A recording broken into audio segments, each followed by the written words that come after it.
Are you looking to earn some extra money this year? What if I told you that you could earn an extra $200 or more per week in your spare time? Whether you want to turn your hobby into a side hustle or monetize your spare bedroom, there are plenty of ways to make extra income in 2022. What's up, winners? My name is Nam. If you're new here, welcome. Here we talk all things personal finance and credit. Start now by subscribing so you don't miss out on any future videos. I would like to thank Ethos Life for sponsoring today's video, but more on them later. Today, I want to talk about how to earn extra money in your spare time. Some of these ideas can start earning immediately, while others can take some more time to get started. So here are my 6 favorite online side hustles for 2022. The first side hustle that I want to talk about is online advertising. Since 2015, the online advertising market has been growing at a rate of 15.7% per year, and it shows no sign of slowing down. So why not get yourself a piece of that pie? Now, you may think that you have to have a product or a service to advertise, but you don't. Instead, you can earn money by running ad campaigns for small businesses. Do you have a friend who's a pet groomer or someone who owns a used car lot?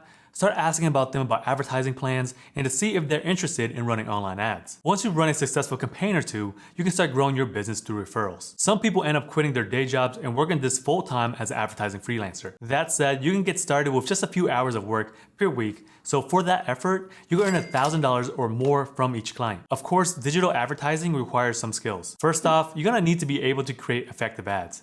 So if you're not really into the whole salesman thing, then this idea may not be for you. Second, you're gonna need to have access to different advertising platforms.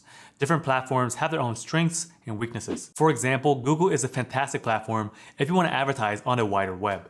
But with Google, you're dealing with clunky interface and tons of complicated features. Don't get me wrong, this is great if you're an experienced pro. You get detailed analytics with all of your information that you need to tweak and test your ad campaign. But if you are just starting out, you may wanna start on a platform that's more beginner friendly. That's where Facebook's ad marketplace come in handy. Unlike most other platforms, Facebook makes things easy and accessible for beginners. Despite this, you're gonna have some of the same powerful tools that you get from other ad platforms. Probably the most important feature is geo-targeting. On Facebook, you can target your ads to people in a specific geographic area. That way, your local business ads can actually get local customers. You can also filter by interests, age, and other factors. By targeting your ads, your campaigns will earn more money and your clients will be happy. The reason why this particular side hustle is so attractive is that it is still relatively a new market. Not too long ago, only big businesses could truly leverage the power of online advertising. By running ads on Facebook Marketplace, you can help smaller business reap the same rewards. Since Facebook also owns Instagram, you can also run campaigns on there. There are plenty of free resources online and on YouTube that will teach you how to run online ads. Running Facebook ads require a knack for communication, but so does the second side hustle, proofreading and copywriting. I put these two things in the same category because you really need the same set of skills. So what proofreading is an art of correcting written content before it is publicized. Proofreaders can work for bloggers, professional writers, webmasters, and anyone else that produces written content. Even the best writers, they sometimes forget a comma, flub an apostrophe, or type TO when they meant to type TOO. That's where a proofreader comes in. Proofreading requires attention to detail and the ability to work quickly. You'll be paid by the word, so the faster you go, the more money that you get paid. Copywriting is similar in that you typically be paid by the word. However, instead of correcting someone else's content, you are creating your own. Many blogs and certain outlets are constantly looking for freelancers to create fresh content. And with freelancing sites such as Upwork, it is easy to find them. If you're gonna be a proofreader or copywriter, it's gonna help to have content of your own to showcase as an example. It helps a lot if you have your own blog so you can show potential clients what you're capable of. I know that we've been talking about earning money because it's something that you don't want to be a problem. So this brings me to today's sponsor, Ethos. I'm the breadwinner of my family.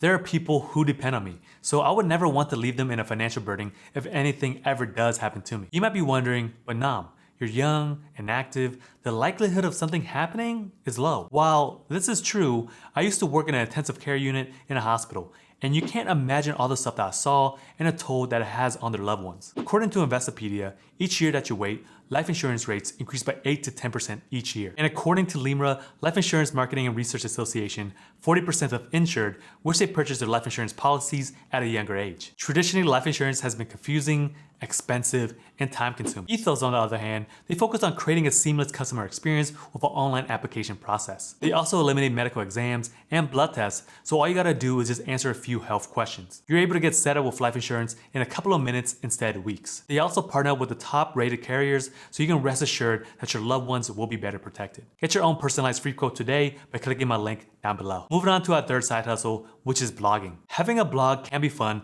because you can write about pretty much anything. If you have a hobby or an interest, there are other people who have the same interests.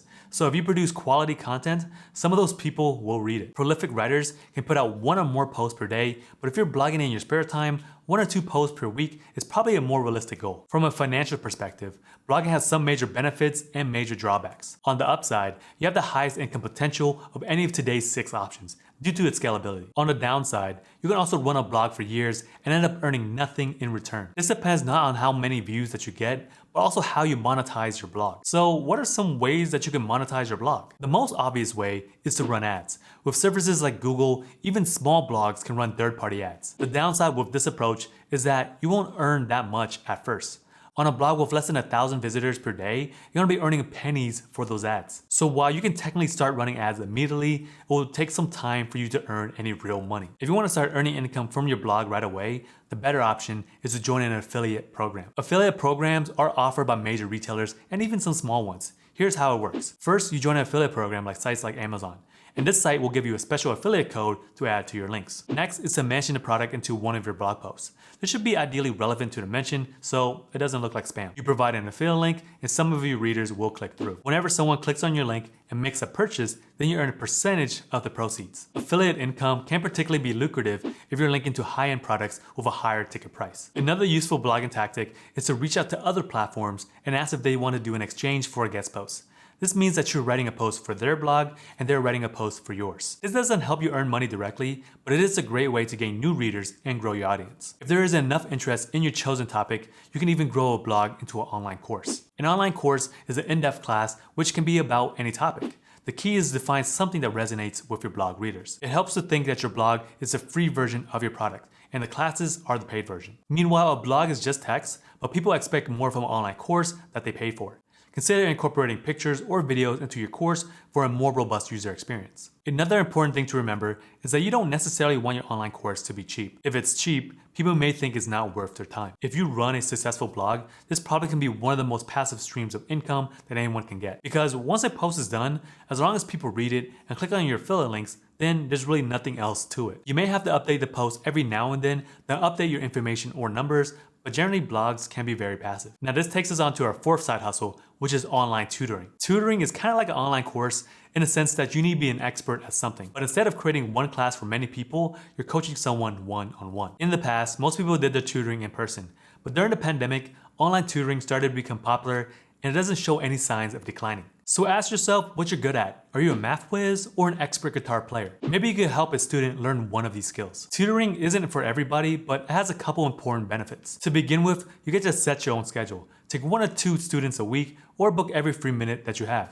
For another thing, you can start earning money right away. There's really no lead time like there is with blogging. Some common websites where you can tutor students is Italki, Tutor.com, and Brainfuse.com. Another way to start making money right away is via dropshipping, which is the fifth side hustle that I wanted to discuss. Dropshipping is a fancy way of saying that you're acting as a middleman. In traditional retail, a retailer buys large quantities of items from a wholesaler. The retailer then marks up the product and sells it to the customers for a profit. A lot of online retailers work the same way, but dropshipping is a bit different. With traditional retail, you have to make a large upfront investment in your product. Say that you found a great wholesale electric razor in Germany, and you wanted to sell it in the US.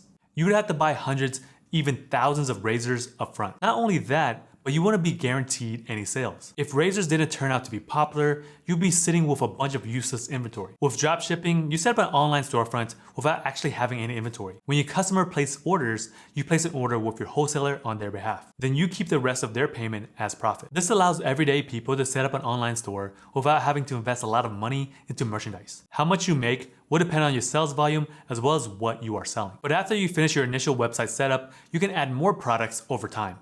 Eventually, this can turn to a full-time job. There are plenty of online resources that teach you how to go about doing this, but plus there seems like there's a lot of online courses where gurus talk about dropshipping, but the premise of this technique is very simple. No matter what you do, you're gonna have to invest in marketing.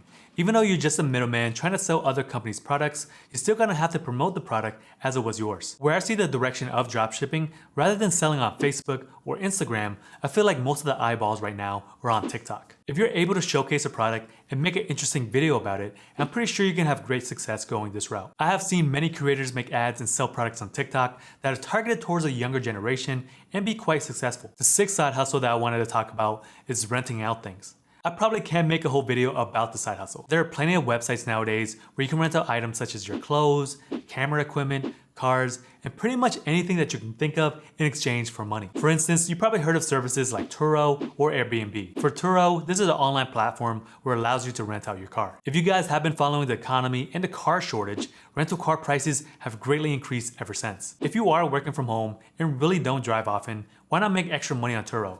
The same concept goes for your home. If you have a spare bedroom or even a couch, depending on your comfort level of renting out your space, you can make some extra side cash from hosting visitors. There are people who make a full-time income having a rental car business and Airbnb rentals. So definitely this can be a stepping stone into something much larger. For me, I'm a creator, so I need camera equipment depending on the type of video that I'm shooting. So there are websites like KitSplit and ShareGrid that allows you to rent out high-end photography and film equipment. This really depends on where you live.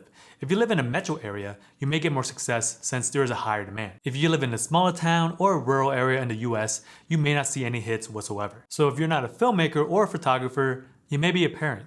There's a website called BabyQuip which allows you to rent out baby equipment. The main premise is that people who travel to different cities and states may not bring all the necessary items that they may need. If you are a parent or just have old baby equipment lying around that's being unused, you can lend out your items for a price. There has to be a big enough demand for what you're offering. Another thing to keep in mind with any type of rental service is that it's gonna take a little bit more work and hustle compared to other side hustles. Due to the fact that you may have to meet with the person, drop it off, pick it up, plus cleaning the rental. Additionally, you may have to think about customer service and the possibility of your item being damaged or stolen. But luckily with most of these websites, some sort of insurance does protect both parties. That said, I can't tell you which one of these ideas, if any, is right for you.